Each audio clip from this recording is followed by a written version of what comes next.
एक पति पत्नी के जोड़े को दो बच्चे हुए। दोनों ही बेटे माँ बाप ने इन दोनों ही बच्चों को खूब प्यार से पाला पोसा, पढ़ाया लिखाया, बड़ा किया और इस काबिल बनाया कि यह अच्छी नौकरी कर सके, समाज में अच्छा जीवन व्यतीत कर सके। अपने बच्चों के लिए दिन रात कड़ी मेहनत करके एक बंगले जैसा 2 मंजिला घर बना कर दिया ताकि दोनों बेटे शादी के बाद भी एक साथ लेकिन अलग अलग कमरों में रह सके, ताकि आगे चलकर कभी बंटवारे का विचार ना आए और इनमें लड़ाई झगड़े ना हो। दोनों बेटों को अच्छी नौकरियां लग गई, दोनों की ही शादी हो गई। बड़ा बेटा जो घर के पहले माले पर रहता था, उसको एक बच्चा भी हुआ। पोते का मुंह देखकर दादा दादी बहुत खुश हुए। सब ठीक चल रहा था, लेकिन थोड़े ही दिनों बाद बूढ़े पति की मौत हो गई। जब तक पति जिंदा था, दोनों बेटे और बहुमां का सम्मान किया करते थे। जैसे ही पति मर गया, दोनों बेटे और बहुएं हर दिन मां की सेवा करना तो दूर, माँ को हर दिन खाना खिलाने के लिए भी राजी ना थे। दोनों बेटे और बहुओं ने मीटिंग की और तय किया कि माँ को खाना खिलाने की जिम्मेदारी बांट ली जाए, यानी कि 15 दिन बड़ा बेटा और 15 दिन छोटा बेटा माँ के खाने की जिम्मेदारी लेगा। जिन बेटों को बिना दिन रात देखें, भूख ना होते हुए भी और मनचाहा खाना हमेशा खिलाने के लिए जो माँ तैयार रहती थी, अब उसी माँ को बेटों के यहाँ पर दिनों के हिसाब से खाना दिया जाता था। माँ का दिल बड़ा था। माँ को इस बात की खुशी थी कि वह जैसे भी हो अपने बेटों के साथ रह रही है, और इसी खुशी के कारण बेटों के द्वारा दी गई रूखी सुखी भी उसे किसी पकवान से कम ना लगती। लेकिन दुर्भाग्य की बात तब हो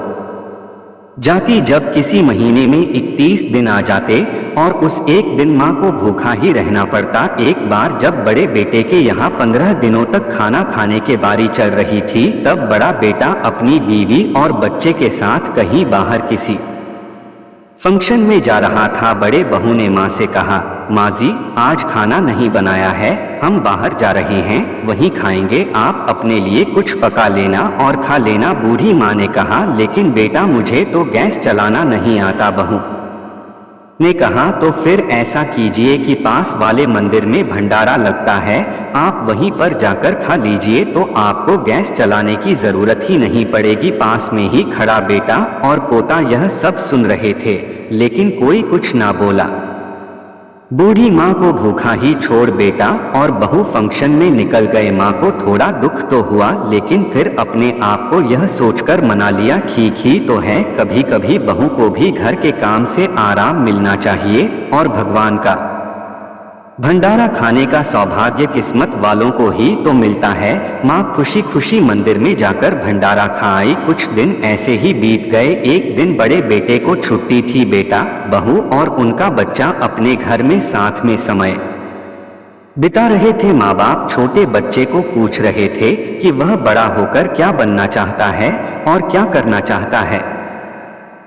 छोटे बच्चे ने बड़े ही सरल भाव से माँ बाप को उत्तर देते हुए कहा, वह बड़े होकर वकील बनना चाहता है। उसकी इच्छा इस घर से भी बड़ा एक घर लेने की है, लेकिन वह घर मंदिर के पास होना चाहिए। माँ बाप ने पूछा, घर के पास मंदिर क्यों होना चाहिए? तब बच्चा माँ बाप से कहता है, घर के पास मंदिर इसलिए होना चाहिए ताकि जब मैं बड़ा होकर किसी फंक्शन में बाहर जाऊं तो आप दोनों को ज्यादा तकलीफ ना हो। मंदिर नजदीक रहेगा तो आपको ज्यादा दूर जाकर भंडारा नहीं खाना पड़ेगा। मासूम बच्चे का ऐसा जवाब सुनकर दोनों ही के पैरों तले से जमीन खिसक गई। उन्हें अपनी गलतियों का एहसास अब जाकर हुआ था, जो उनके 5 साल के बेटे ने पहले ही कर लिया था। दोस्तों, दुनिया के हर माँ बाप यह सोचकर अपने बच्चों को बड़ा करते हैं कि वह उनके बुढ़ापे की लाठी बनेंगे, ना कि वह लाठी बनकर उनके ही पीठ पर बरसेंगे। कर्म का चक्र निरंतर घूमता रहता है।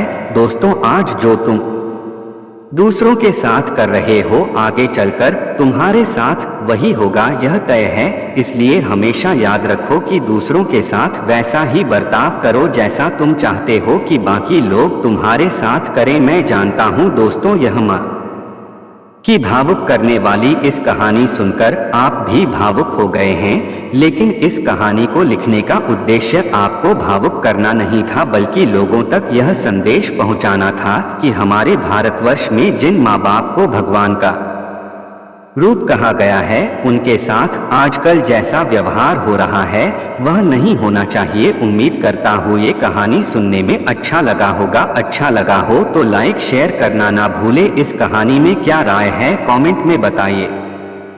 चैनल पर नए हैं तो चैनल सब्सक्राइब कर लीजिए। पूरा कहानी सुनने के लिए धन्यवाद।